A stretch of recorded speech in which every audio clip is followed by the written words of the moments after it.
Hello students, welcome to Recitals in Depth. Herein, we will cover the Defense and Security October 2024 current affair topics in detail.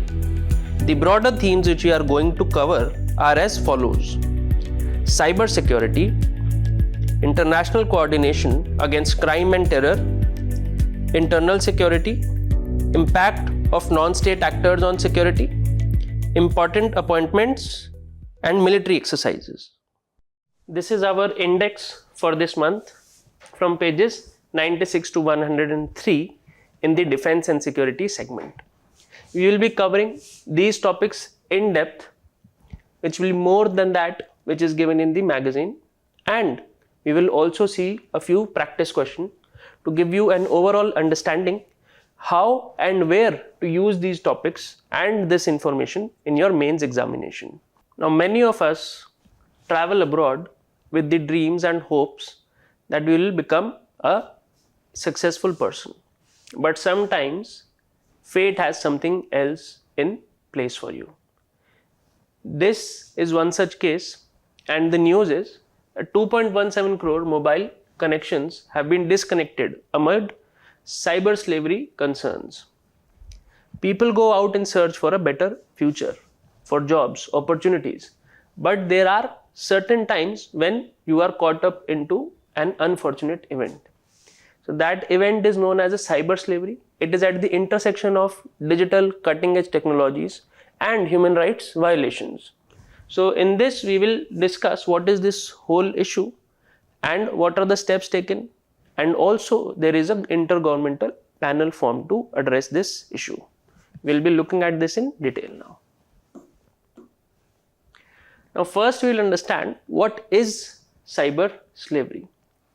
Now cyber slavery is actually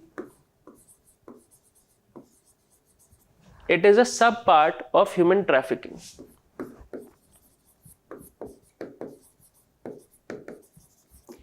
So human trafficking will have various forms like sexual exploitation, forced labor, debt bondage, for example, bandhua mazdoor as we call it in our country, domestic servitude, organ removals, forced begging, child soldiers are also used in many parts of Africa, forced marriage. Now this topic which we are doing today, it is a part of or type of human trafficking. So this is your traditional human trafficking methods. What happens in cyber slavery is that your passport and visa is taken away as soon as you reach the destination. Passport, goods, visa, these are all confiscated.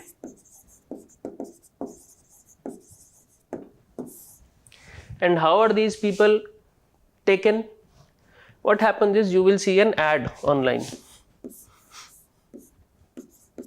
that we are hiring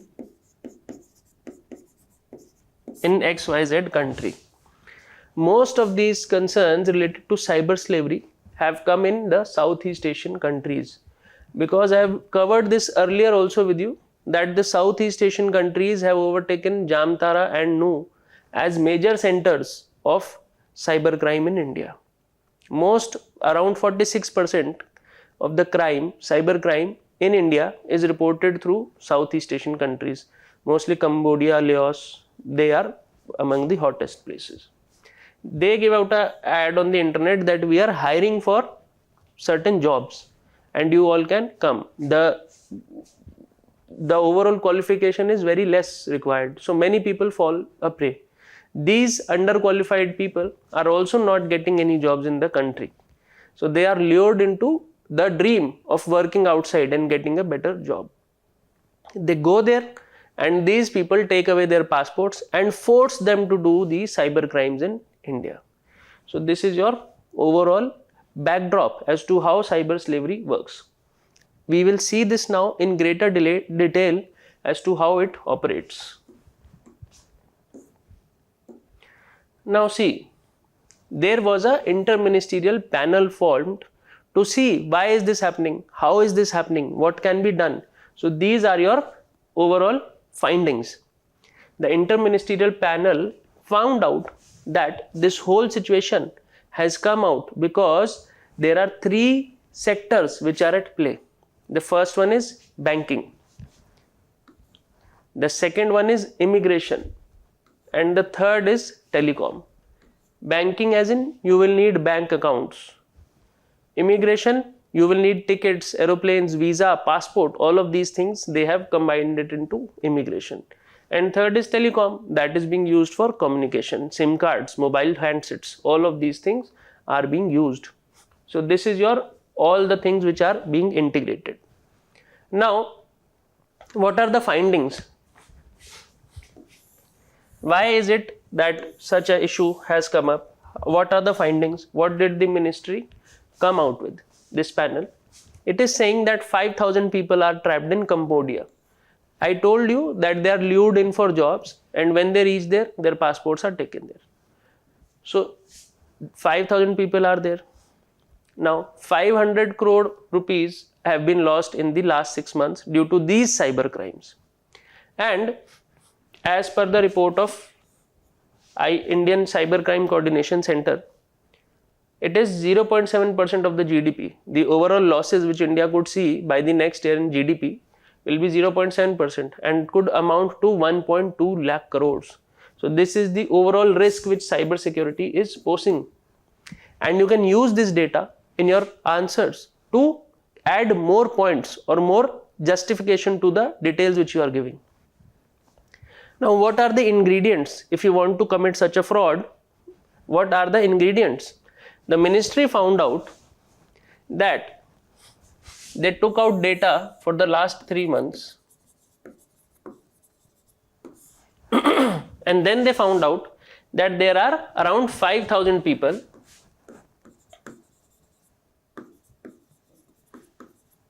who went to Southeast Asia.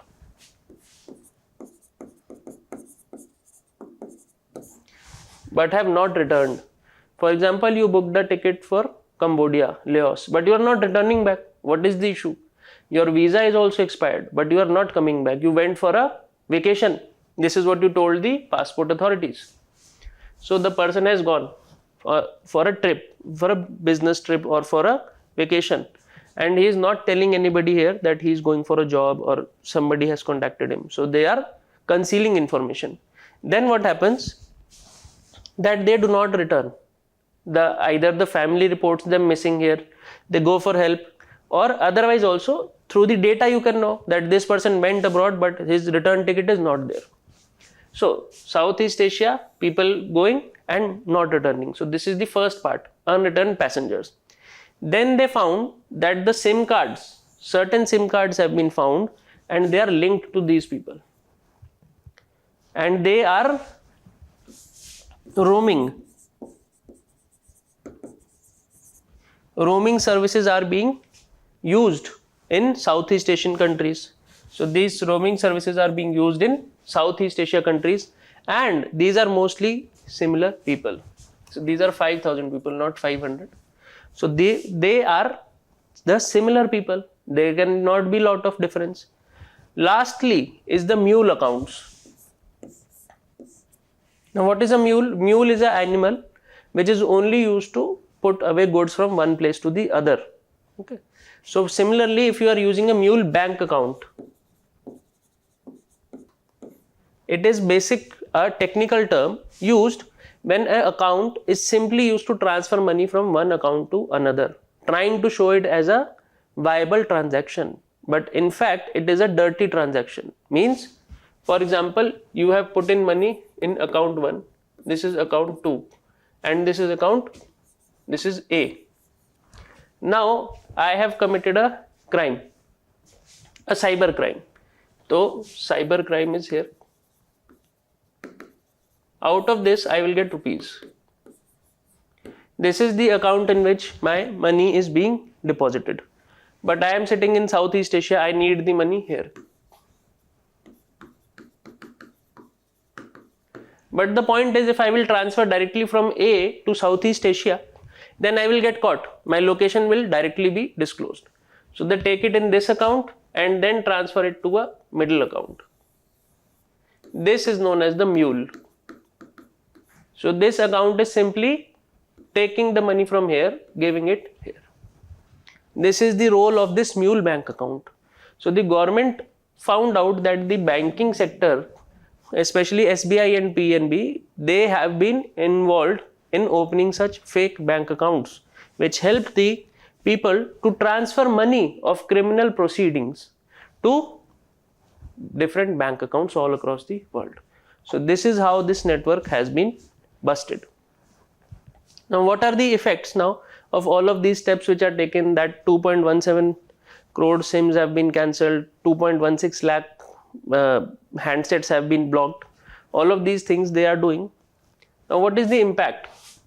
There is 35% drop in calls. When we have made this research and we found out that Southeast Asia has become the major center for these problems. Now when we have taken these steps, we have banned these numbers, we have found a 35% drop in the fraud calls, which you could see earlier. So this is what tells you that the estimation was correct. As whatever action we are taking, it is showing result. 6 lakh SIM cards which were roaming in Southeast Asia. I told you that there were some SIM cards which were roaming in Southeast Asia, in the Southeast Asian region, and the number of these SIM cards is 6 lakhs. So amount of calls, see basically when you take a SIM card there, if you use one SIM card it will get blocked, or you will put it on the block list very quickly, it will become a spam number. So what happens is they take multiple SIM cards and go there. So this is basically what the company tells them, please bring this many SIM cards, etc. This is the condition, all of these things.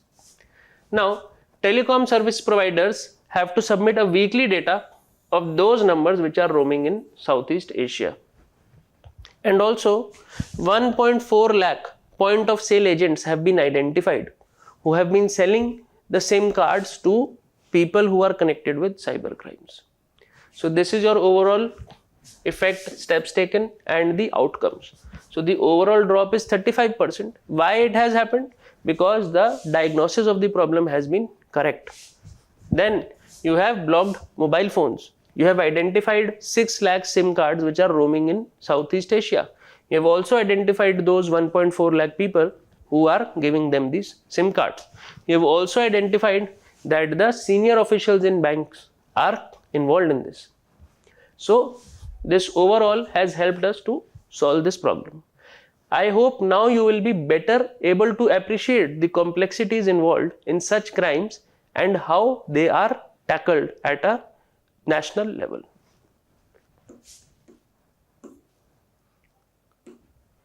Based on this, we will be doing this question. Cyber slavery is emerging as a modern form of exploitation, enabled by advancement in technology and gaps in governance. As I've told you, there are many gaps in governance which we have discussed, and advancement in technology, you will have to showcase some data as to 2 lakh panchayats are, 2,13,000 panchayats are enabled with internet. We studied it in the previous month. In the last recital, I have given you a lot of data regarding cyber crimes in India.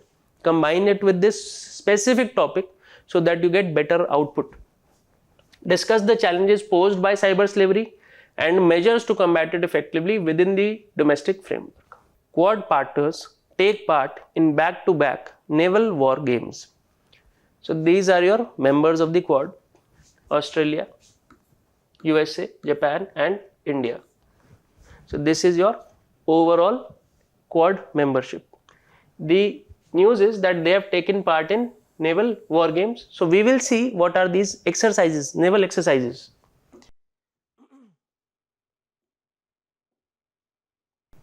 So Malabar exercise, this is very popular exercise and many chances of being asked in the examination.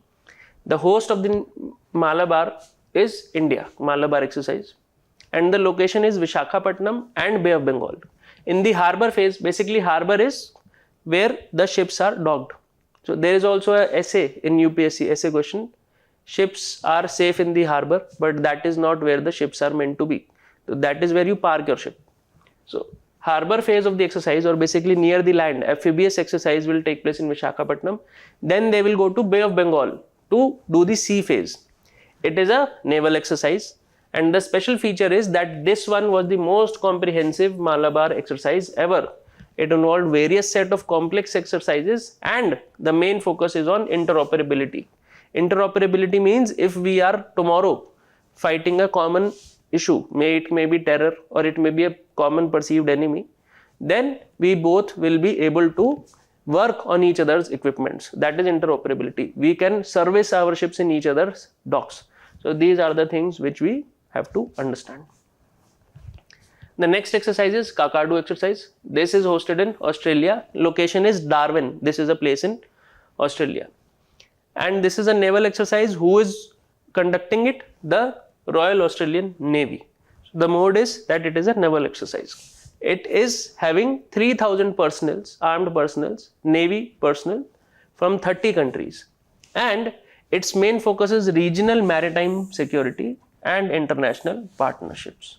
So Quad is basically a posturing to China.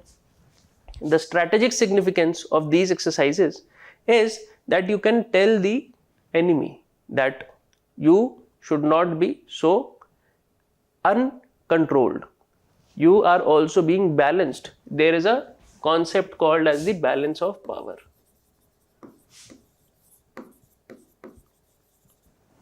Why do you use allies? What is the importance of allies in global politics? The importance of allies, or if you will see Arthashastra, Kautilya will say that Mitra or ally are also a part of the state.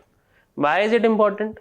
He says that the kind of states the country has a good relation with will always keep your enemies at bay. For example, if you are fighting with USA also, with China also, with Russia also, with Pakistan also, then Pakistan will be in a position that, see India, we can take anybody's help. But if you are having good relation with USA, Russia and China, relations are also fine, then Pakistan will think twice, because nobody would want to mess with India for Pakistan. So this is the importance of allies. The threats which come to a country also depend on the allies which that country has. Now, why Canada is able to show its eyes to India? Okay. Why Pakistan is able to trouble India so much? Because China has the backing. So all of these things are the importance of allies in international relations. India's 4th nuclear submarine launched.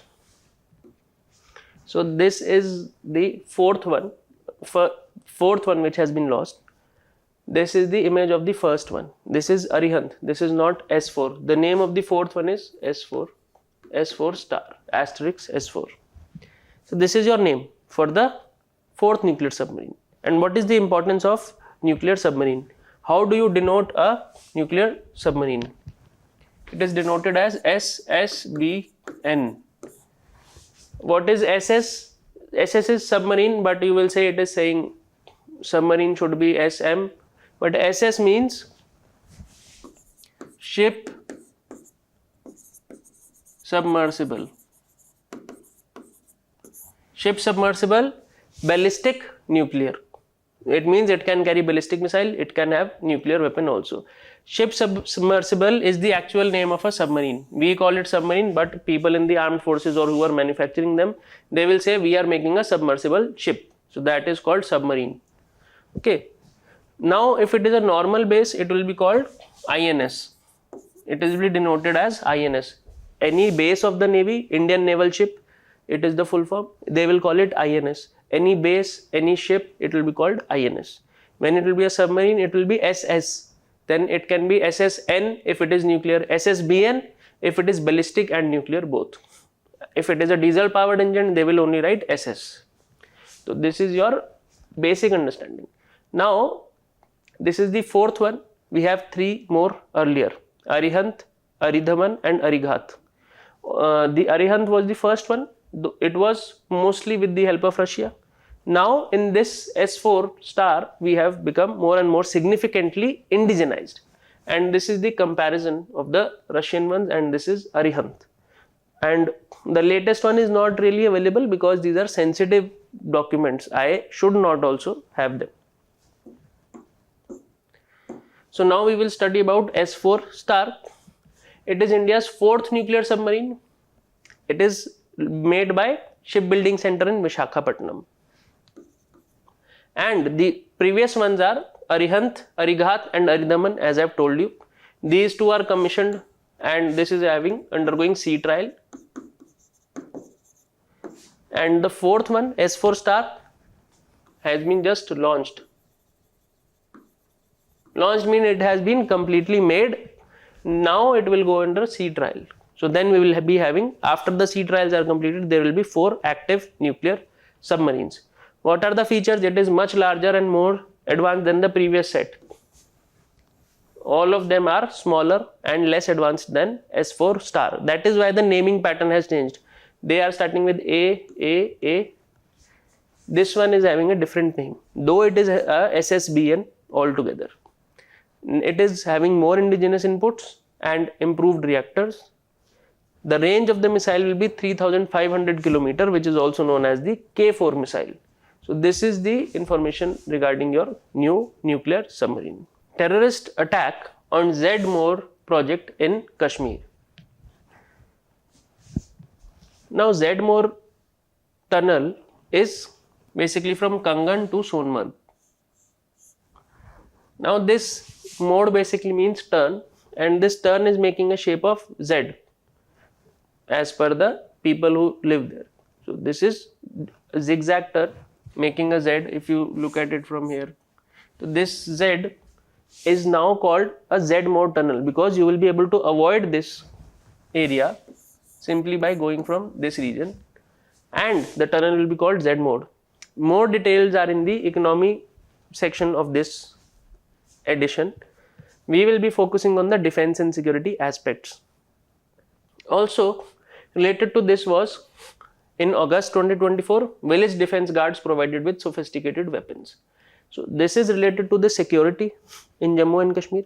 This topic also was related to security in Jammu and Kashmir. You will have to see and combine these topics so that you have a proper answer when you are writing in the mains. That what are the steps taken by the government, village defense guards. If they ask about the village defense guards, then also you can focus on the Z-Morh tunnel. If they ask about the Z-Morh tunnel, then also you can bring this into the picture, showing that you have been following the current affairs properly. So now we will analyze this terror attack in detail. Now, earlier not targeted, a strategic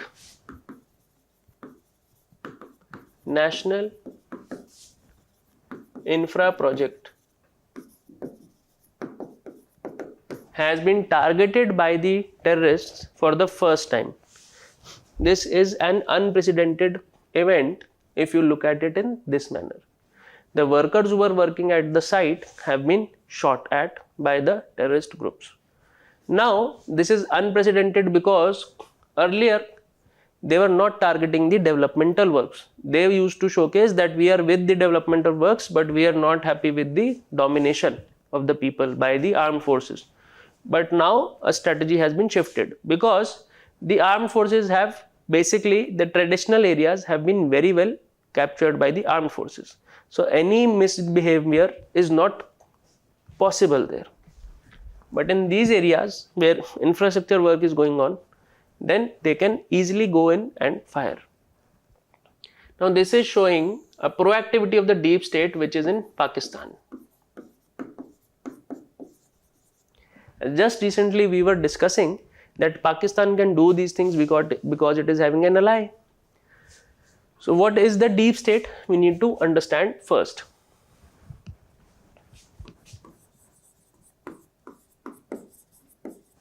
Deep state are basically non-elected, non-representative,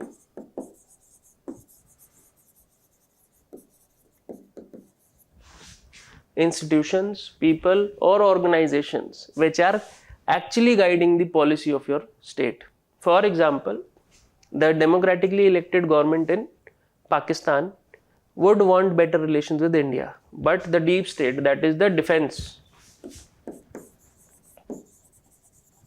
establishment, particularly the ISI, would not want it because they are earning money through the bad relations between India and Pakistan. They will get money funding from China. They will be, the ISI department in particular will continue to survive as long as there is a threat perceived from India. So this is defense. Another is also the defense industry.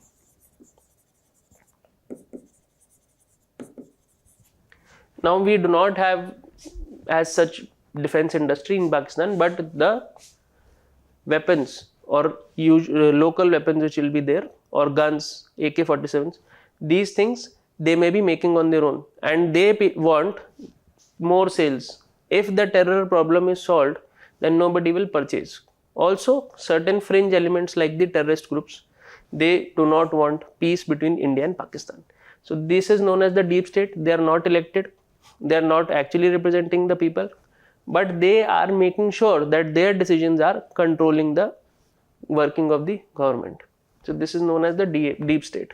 This attack is also showing the proactivity of the deep state, that it is now very much eager to destabilize India, because the elections have also taken place in Kashmir.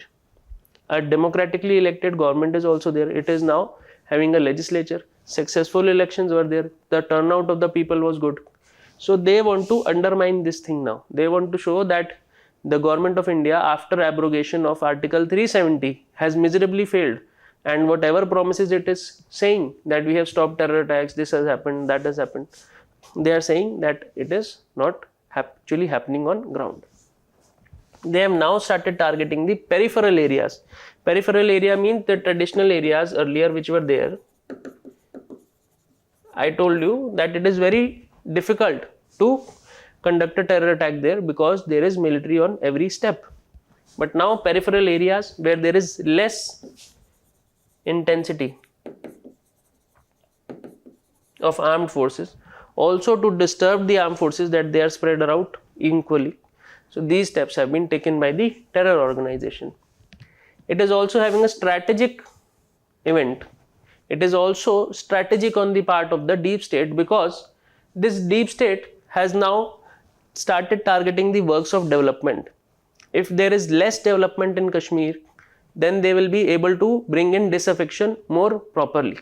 For example, if your country has poor conditions and you want to instigate the people against the government, then it is very easy to do so, because you will feel that my government is not working for me.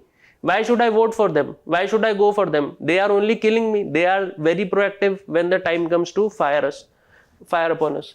But when the roads construction is there, they are not able to do it. So this is a strategic move on their part, that now we will be targeting these. Developmental works will also be attacked. Last but not the least, it is a larger part of a new emerging pattern. What is this? One is the new areas in Kashmir which are being attacked. What is the second new pattern? That you must have seen hoax threats. Hoax means fake bomb threats on airplanes. So this is another hoax threat calls. And the third is the attack on railways. You must have heard in the news very often that derailments are taking place in the railway tracks. So these three are the new emerging patterns, and such attacks are also forming a part of the new pattern which have been seen with regard to the terror attacks.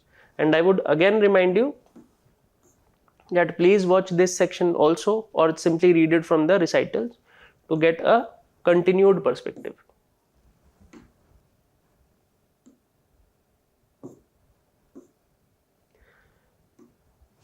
Based on this, we have a question. The changing pattern of terror attacks in Jammu and Kashmir, changing pattern is very important, including the rise of hybrid militants and targeted killings, reflect a shift in the strategies of terror groups. Analyze the factors driving this change. Factors, discuss its implication for regional security and counter-terrorism strategies in India. Army strengthens self-reliance through tech integration. So these are the various initiatives which have caused more integration in the defense forces, and these are more or less Atmanirbhar or made in India. First one is the Swavlamban Shakti program.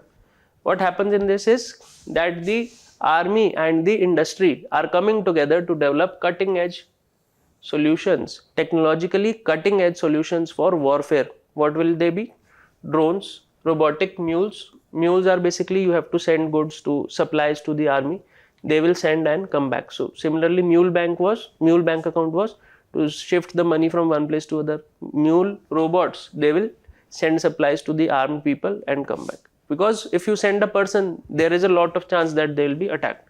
But a robot can evade those things, or a drone can evade those things and come back. And laser based communication systems. Now another thing which has happened is Akshatir air defense system has been made by the BEL, Bharat Electronics Limited, and air defense system is a particularly developed thing or a rare thing which every country cannot make. We are mostly dependent in imports and we have to purchase them, giving them a lot of foreign exchange. So Akshatir defense system has been made. This is also air defense. Next is the Atmanirbhar Bharat program. It is talking about making India self-sufficient in defense production by 2025 in the field of defense electronics. Electronics means the communications, the gadgets which will be there carried by the soldiers, they will be made by India in itself by 2025. So similarly, there is a fund also associated for the Atmanirbhar program. It is the Innovation for Defense Excellence and Technology Development Fund. So simply by launching a program, it will not happen. You will also set aside a certain funds. Next we have Naval Unified Domain. This is Navy's encrypted cyber communication network. Encrypted means decoded.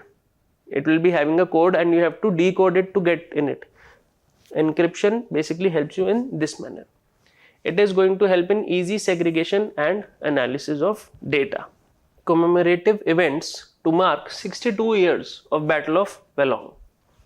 Now this battle is an unprecedented tale of valor and courage. We will look at the details now, but they can be a huge source of inspiration also for your ethics examination.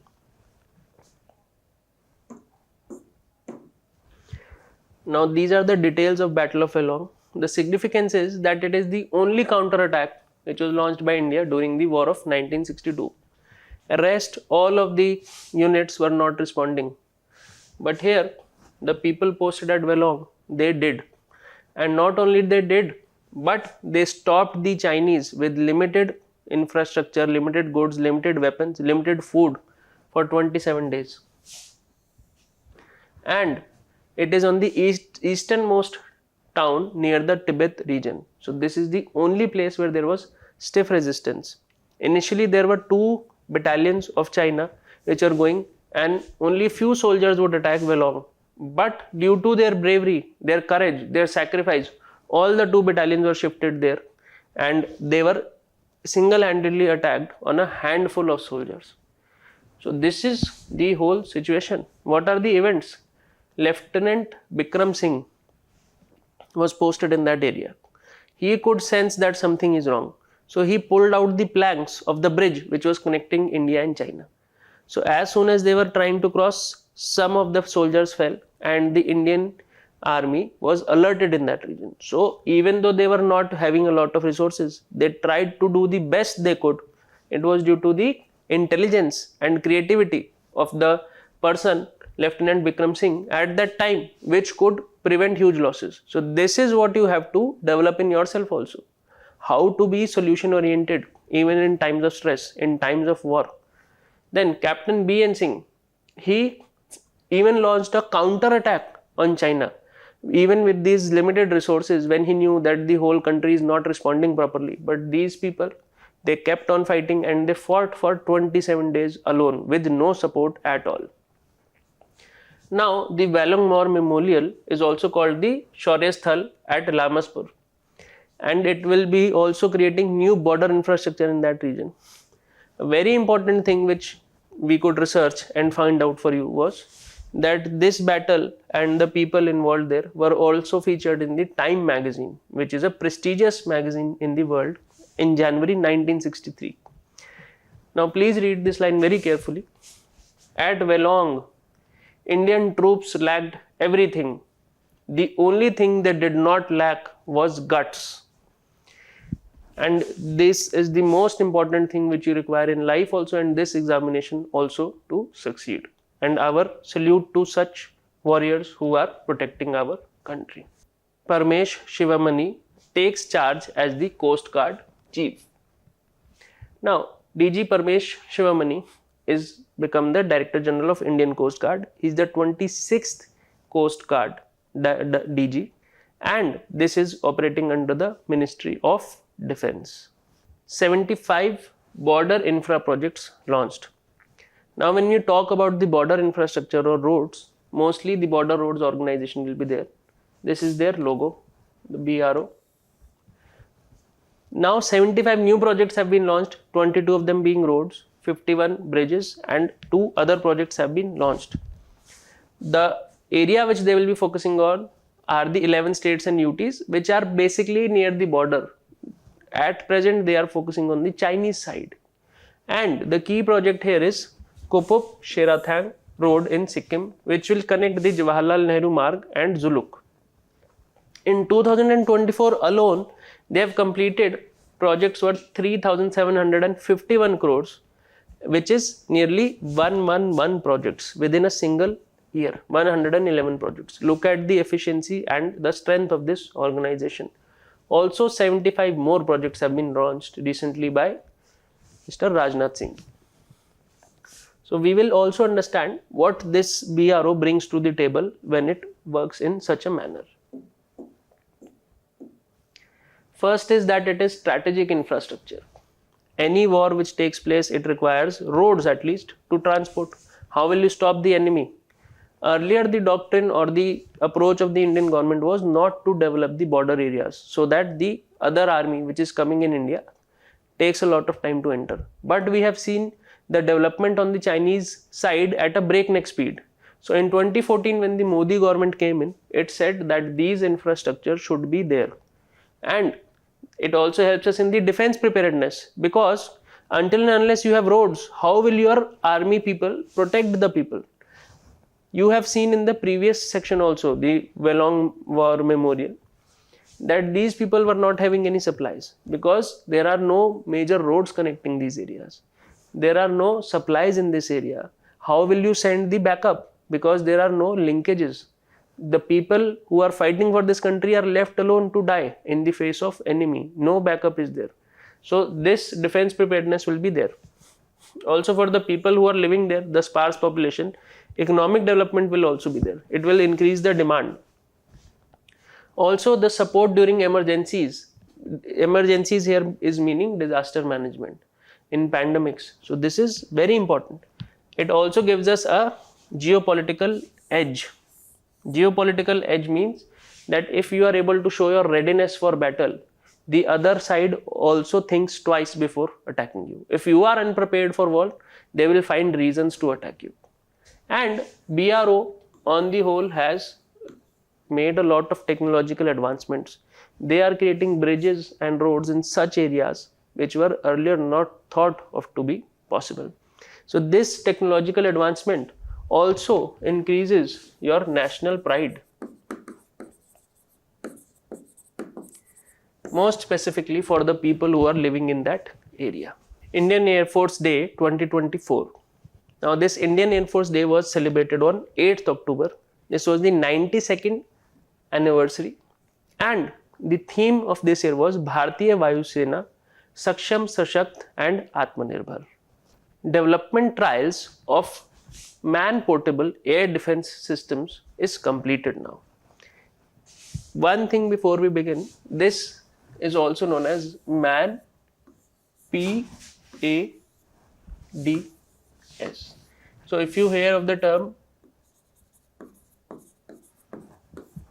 Now they can ask you like this, the term man pad was recently heard in the news. What is it? Now don't think that it is something they wear while playing cricket or something. No, this is related to defense systems. And also if you say man pads and you use this term, very short range air defense systems, these are portable and a human being can lift them, though it is very heavy, but it can be lifted. So other systems which we are going to study now are carried on trucks. We will study S-400 Triumph later on, but this system is much less heavier than this, so a person can carry them individually. So what is the use when the aircraft or enemy object is in so much range that you can destroy it and no other defense system is working? So this is when this comes into operation, and it is very important. The manpad or the VSHORAD will replace the IGLA S system, which was earlier doing the same work. Now in the trials it has demonstrated very effectively that how it can target high speed targets, confirming the hit to kill capability. Approaching, receding and crossing are three terms. Approaching means when the object is coming towards you. Receding means when it is running away. And crossing means approaching means coming. Receding means going. Crossing can be either it is going in this manner or this manner. It is not coming or going away, but it is simply crossing from that area. So this is the crossing.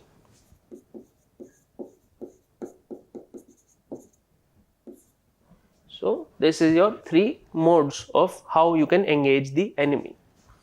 This is created by DRDO's Research Center, Imarat. So this is your manpad. Now this is Kazind 2024. It is between Kazakhstan and India, military exercise. It is held at the Surya Foreign Training Node at Uttarakhand, Auli. This is the 8th edition of this exercise and it is held annually. The remaining S-400 missile systems will reach India by 2025. Now as I was showing you the VSHORAD in the previous section, this is the bigger missile or S-400. This is the best missile defense system in the world, and when the USA put sanctions on Russian purchases, this was one of the major sticking points, because when somebody buys an S-400, they are also saying that we will not buy the third. This is the air defense system which is sold by USA. These are super expensive. Okay, third is Terminal High Altitude Air Defense System. This is made by USA. The S-400 Triumph, they are Russian, so they will use F here. It is correct. Triumph missile system, S-400. Now this is the Russian. USA's Terminal High Altitude Air Defense System. Now, back in the day, in 2016, 17, 18, when the deals were going on, USA had particularly said that we will not allow you to buy the S-400. Later on, due to the diplomacy of Indian government, it was relaxed. The deal was that they will be supplied much earlier, but there have been a lot of delays. Why? The answer is simple, that there was the Russia-Ukraine war. Also, there are USA sanctions, so we do not know how to give the payment to Russia. This is another issue. Then Russia is saying that we will give you a bit later because we have to first protect our country. We will first make them and use it on our own places. And there are also supply chain management difficulties. So we will see in detail what is the S-400 missile system. It is a long-range surface-to-air missile defense system. It can target even up to 600 km and 40 to 400 kilometers incoming missiles, objects, drones, aeroplanes, everything can be targeted. So it is so good. It will engage targets between 10 meters and 30 kilometers in height. So if something is below 10 kilometer of height, why do governments, for example, Chinese send the spy balloons in USA? Because they are below this height of 10 meters and they can be shot down only with the help of the manpad or VSHORAD, which we have seen. So from 10 meters and above, everything will be tackled with the S-400 system. But what happens if it is very close by? If it is flying just in your eyesight, near your eyesight, then you use it the IGLA system, VSHORAD or the manpad. Then speed, it can intercept target moving at 4.8 km per second. And the missiles which are used are of 4 types. So these codes are the Russian names. We need not know the names, but you should know that the long range, medium range, short range and medium to short range are available. So there will be different missile used for targeting at 40 km, different one for 120, different one for 120 to 250, and lastly the 400. So this is all about your S-400 Triumph missile system. Crackdown on civil society and NGOs in India. So this is a very sensitive topic. You will always find two sides in this. One will be saying that the government is doing excess. Other will be saying that it is a matter of national security. So we will understand this issue in detail as to why these things are happening and what is the overall issue. These are the few NGOs which are involved: Oxfam, Life, Environics, Trust and Care. These have been in the news for a lot of time now. Also, this will cover your substantial portion. This discussion will cover your portion of role of non-state actors in internal security and the way they are playing a role in the development of developing countries like India. So this is critically important for your mains examination. Mostly they have been targeted because of misuse or misallocation.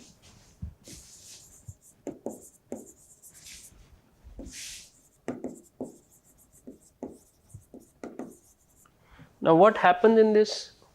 Misuse means they have taken the fund and used for purposes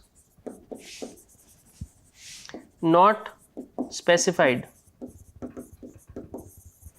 For example, if I have opened an NGO where I will be taking care of orphans and I use that money to party around or some other purpose, or I use it for my own litigation fees which I have to pay to the court or these purposes, then it is misutilization or misuse of the funds, because you are breaking the trust of the person who is donating to you. Next is the misallocation or funds. This is also similar, but here you will use it for other purposes intended to create a healthier lifestyle for yourself and not for the people. So misuse and misallocation are somewhat similar, but there will be a technical line drawn between them. Now NGOs which are in focus, first one is the Oxfam. Oxfam is preventing mining by the Adani Group in Australia. Oxfam India is receiving fund from this body to stir protest in India also. So they have taken foreign contributions. So Foreign Contributions Regulation Act, they have violated it. They are taking foreign money and going away from their purposes, trying to stir a protest in India. So this is what the government is saying. Center for Political Research they have instigated the Hasdeo movement against coal mining in Chhattisgarh. How did they find out? Because they have made transactions of around 1000 rupees to 700 people, 711 people. They have given 1200 rupees.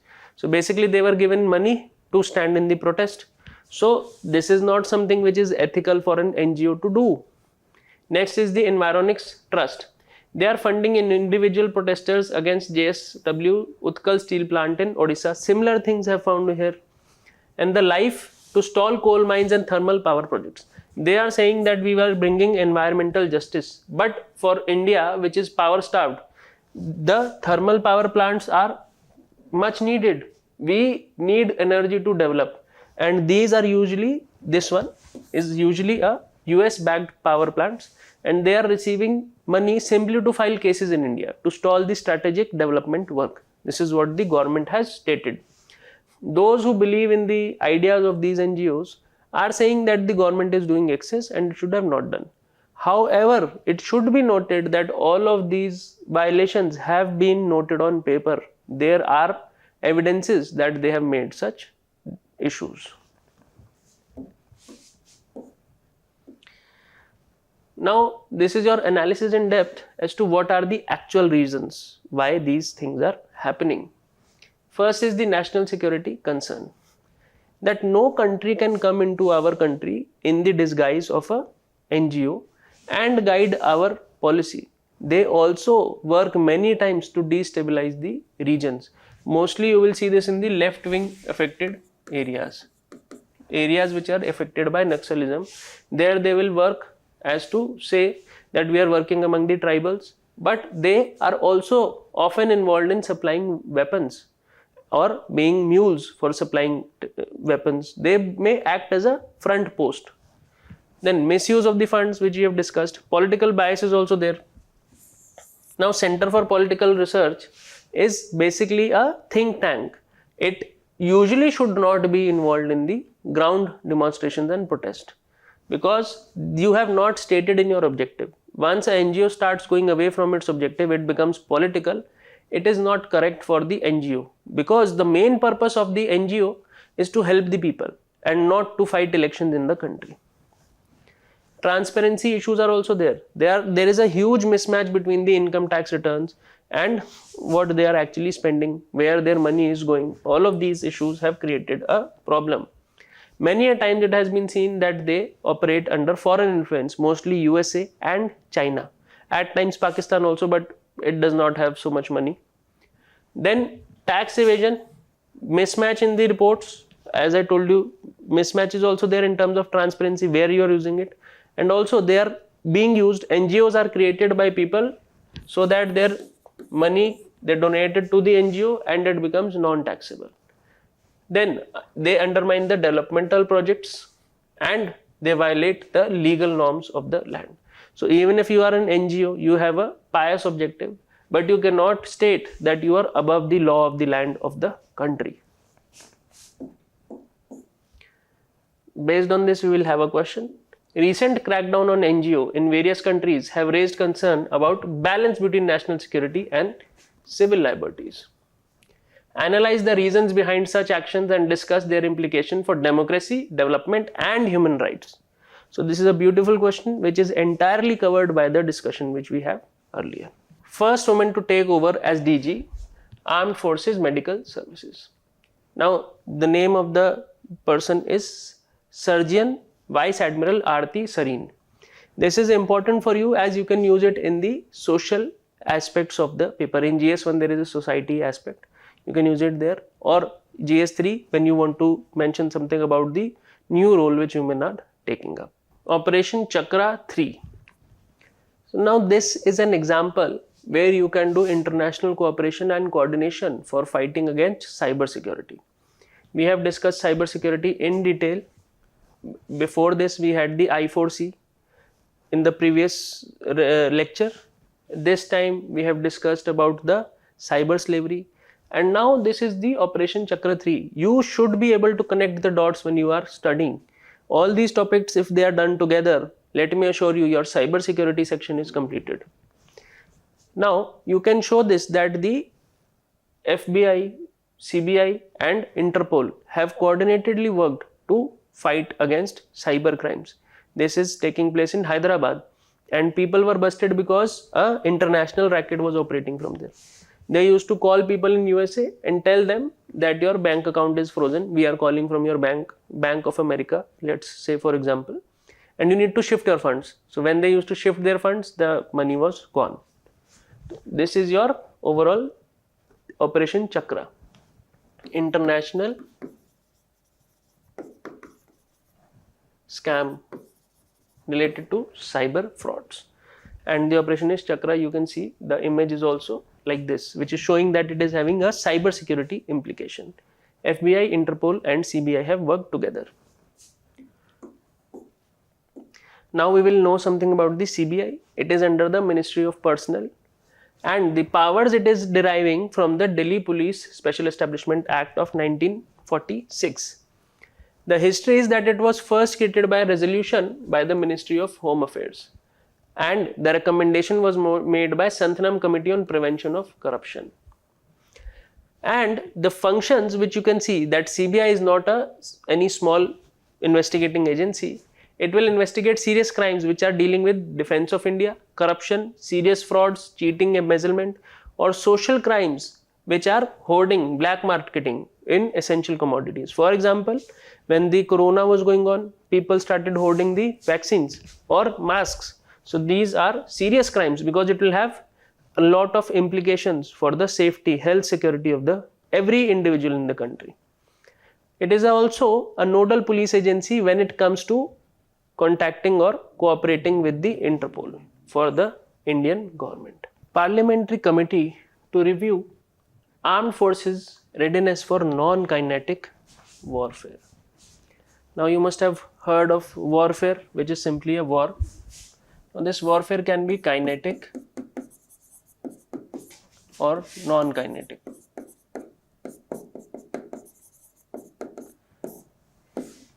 In kinetic, that is a traditional war.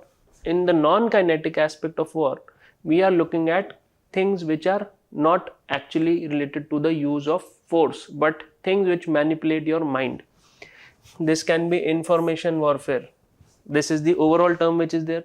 You can jam, spoof, degradation, disinformation, opinions on social media, bullying, all of these things, advantage of technology or denying someone of the technology, cyber attacks, all of these things are together known as the non-kinetic warfare. We will now understand this topic in detail. This is also, you cannot say cyber security, but this is cyber defense as such. But it is the use of upcoming technologies in the way how warfare is conducted throughout the world. This is very important for you. Now, non-kinetic warfare, if you have studied political science or a thinker called Machiavelli, he will give you a concept called as hegemony. Hegemony is also somewhere linked to soft power. There is also a concept known as hard power. Soft power means that I will brainwash you in such a manner that you will do what I want you to do. Hard power means that I will force you to do something. How will I do it? I will attack. If you don't listen to me, I will cut your head off. So this is a warfare. In the level of country, how will it happen? If you don't listen to me, I will attack you. For example, Russia, Ukraine. But in non-kinetic or soft power, what it means, or in hegemony, it means that if you do not listen to me, I will start such campaigns in your country so that the people will go against you. For example, what is Canada doing in India with respect to the Khalistan movement? It is pushing the movement in Canada. It is not physically attacking India, but this is known as non-kinetic warfare. If Canada had attacked India physically, it would be kinetic warfare. Examples are Russia-Ukraine conflict.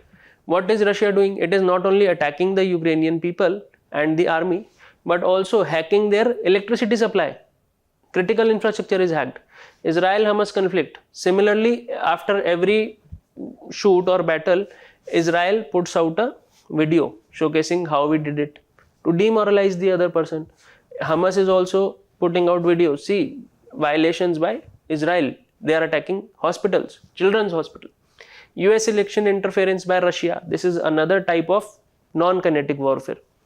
Then Chinese cyber attack on the US. They steal the intellectual property rights from USA by simply spying on their people, spying on the military defense personnel.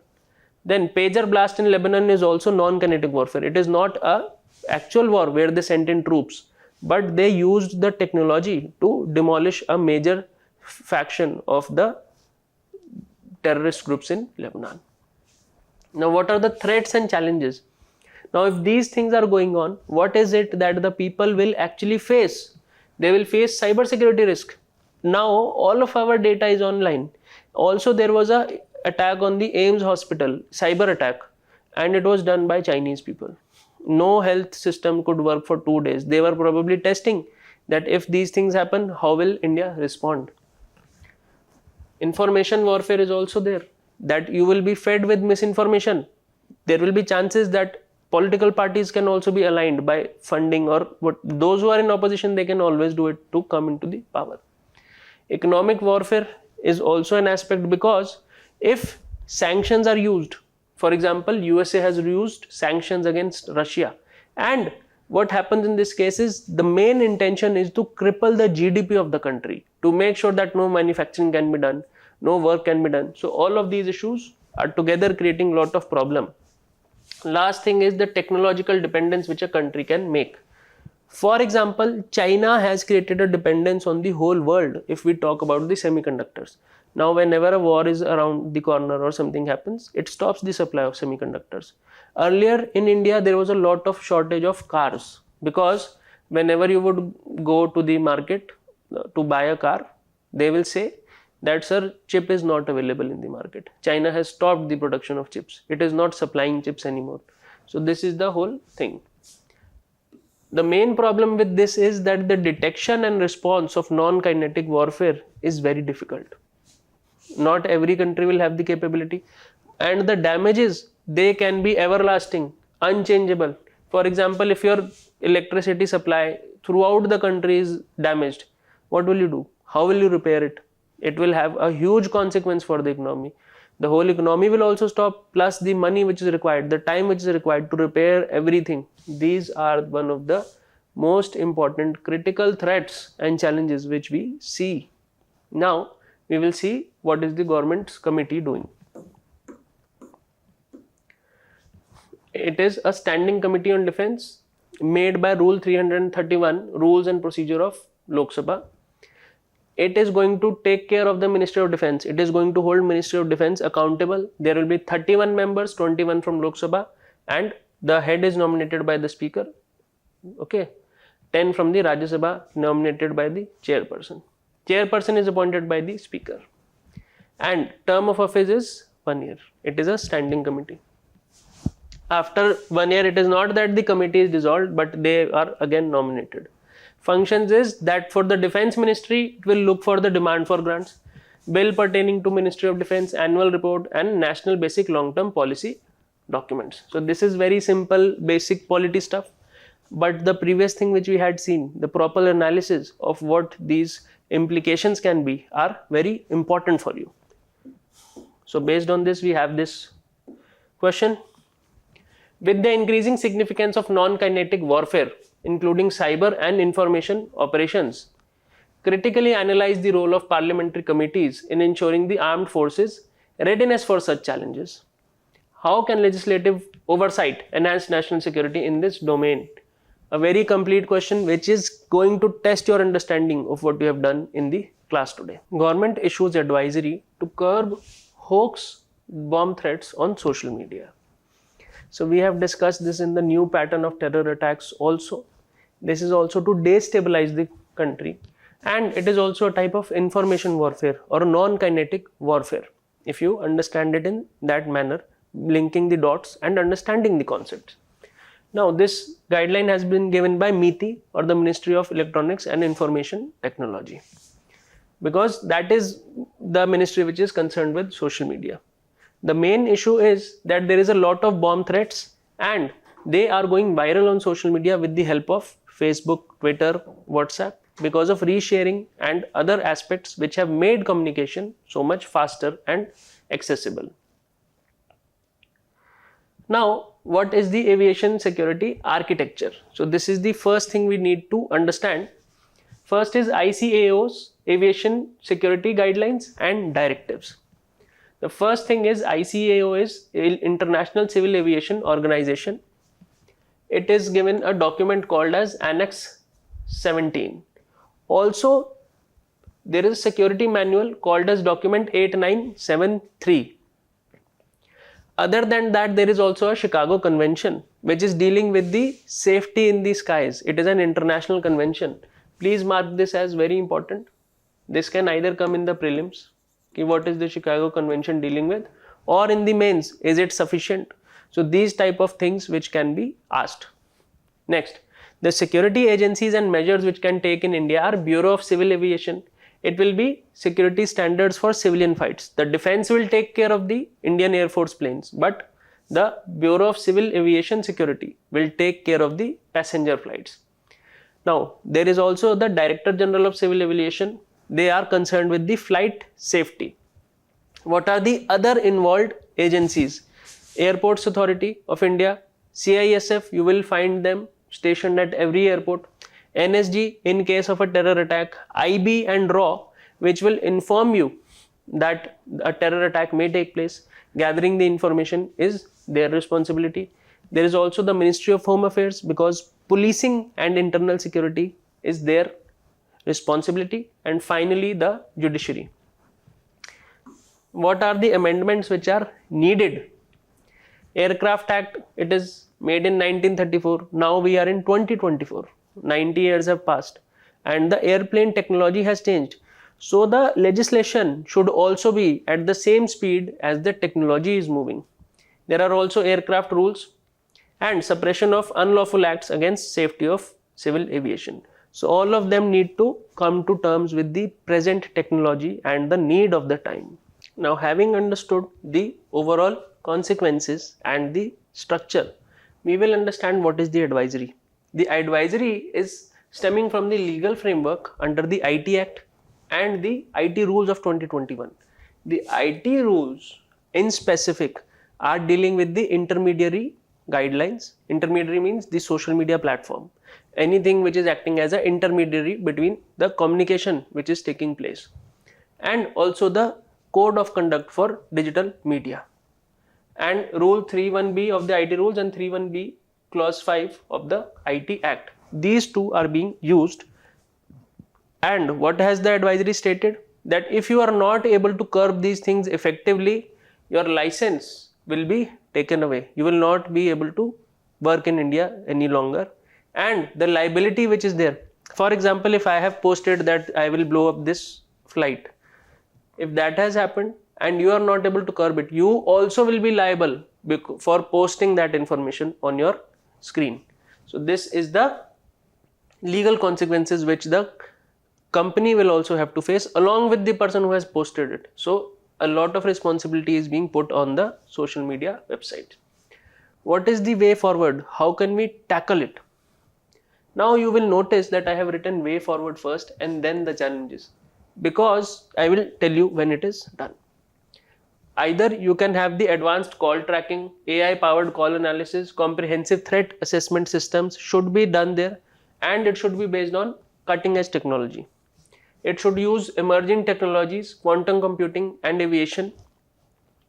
Then chatbots for preliminary threat assessment. See, when a person is traveling, if you can give them some security in mind for a moment or two, so that they can see what has happened, is it true or not, they can get quick access and quick response with the help of chatbots. This can avoid a lot of panic.